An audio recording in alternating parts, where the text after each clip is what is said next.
Hey, what is going on, everybody? Boilon here, back for another video on Raid Shadow Legends. Today is what day are we?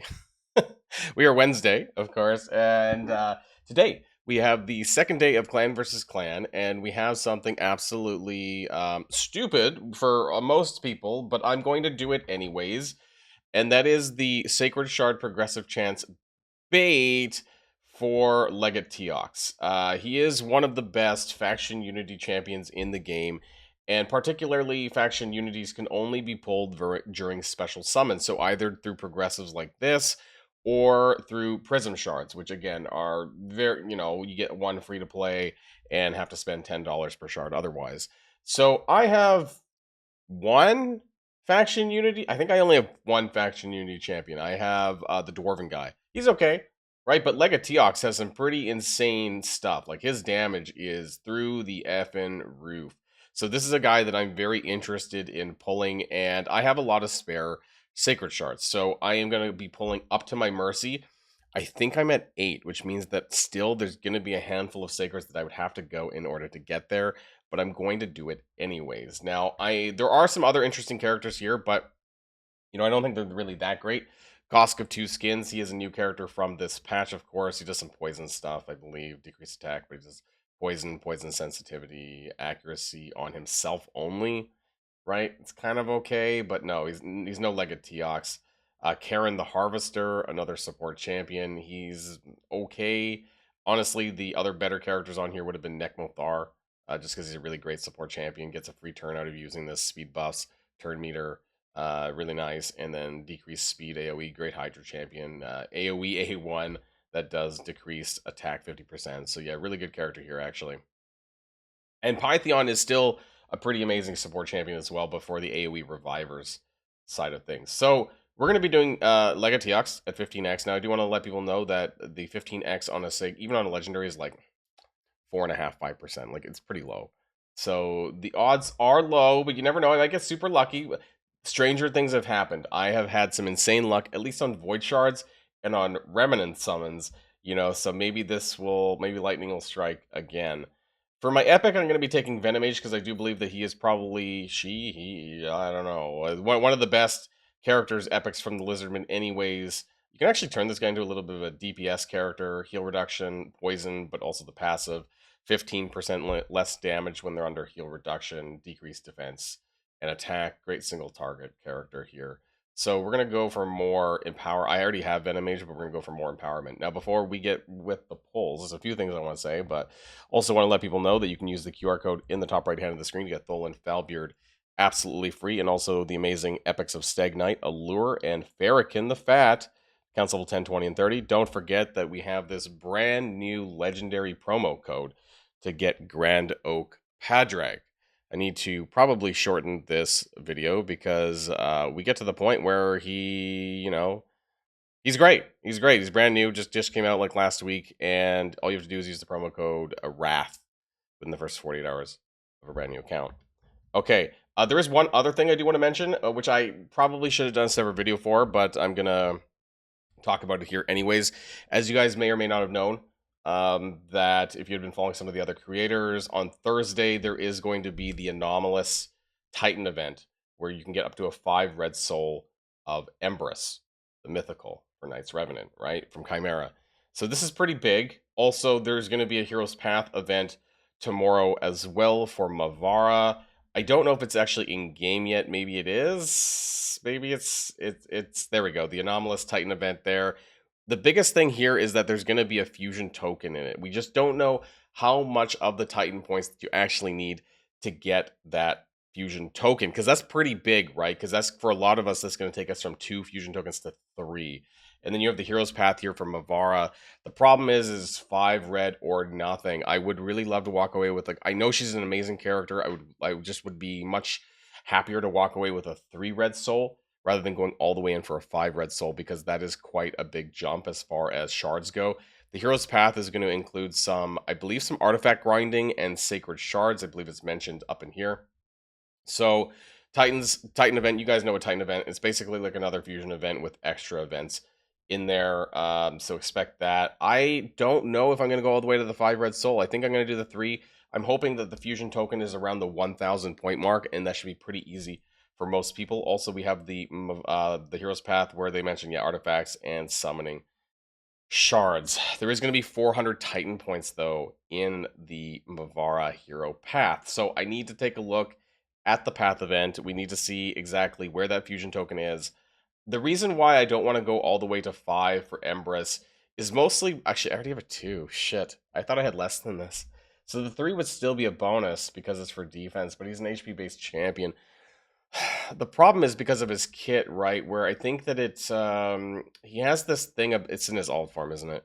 That has to do with his accuracy, right? So deals double damage to enemies whose accuracy is lower, or it ignores 50% defense whose accuracy is equal to or higher. So I think you want, rather than double damage, you want the 50% defense ignore, and that requires Emberus to have low accuracy, or at least lower than the enemies. And so the lower he has, the more likely it's going to go this way.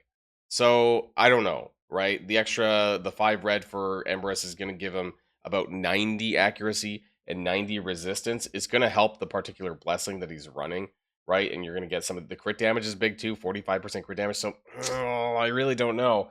I mean, that would be really good. I wish I could just land on the 4, but that's just not happening, right? It's 3 or 5. So let me know in the comments down below what you're thinking about doing. We'll do another video tomorrow when we actually get to see the Titan event in full and see where the points land on that fusion token, because that's something that I'm interested in when I have only 2 fusion tokens, but the third one is going to get me to, you know, being able to potentially summon someone like Wixwell, which is really big for the Tidus Wixwell combo. Anyways, we're here for the second half of the video here, which we're going to be talking about whether or not I get lucky.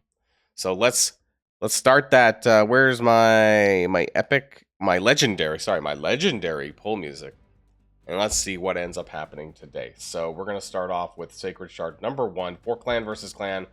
This is a horrible idea, and for the majority of people, you do not want to do this. We have Freddy. No, not Freddy. Jason, right? Isn't it? The guy that's like basically Friday the 13th is what I meant to say. So first one is an epic of no surprise. I have a total of 55 Sacred Shards, right? Or I had 55.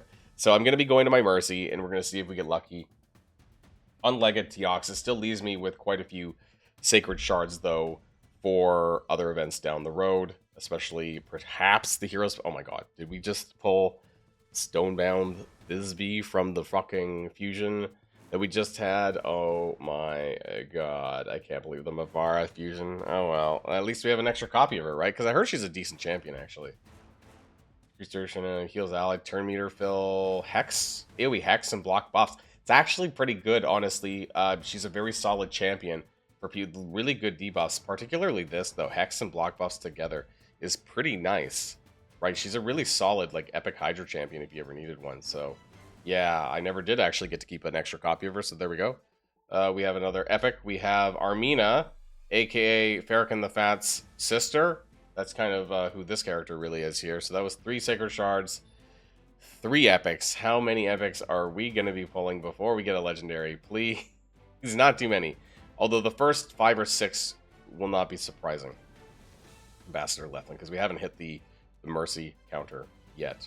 That was 4 Sacred Shards. I think we're 1 or 2 more from the Sacred Shard counter.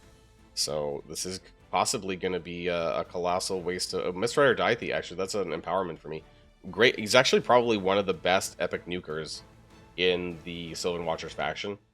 He's very strong, actually. He keeps up with a lot of characters. So this character is one of the best. If you have Mistrider Daithi, absolutely level him up, because unless you have like someone really, really, really better, even from the legendary category for nukers, this guy is absolutely amazing. So Mistrider Daithi, that's 5 Sacred Shards. Oh my god, this feels bad, just from like an event fuel perspective, right? Good thing I have lots of extra shards. Let's reset that, right? Let's reset. So 6 Sacred Shards so far. We have lots of other shards for fusion events, so that's not really a problem. I'm not really concerned about this. And typically, you could probably do 1,000 points in a Titan event without actually doing a lot of the summon events. So we'll see, right? We'll see. Where's that yellow? There's the yellow. Oh, you're fucking kidding me. I did.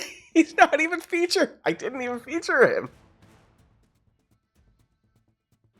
He's a new champion for me, so I didn't have Pythion. So this is actually still pretty good for me, and it's way better than whatever it could have been, right? Some other random garbage.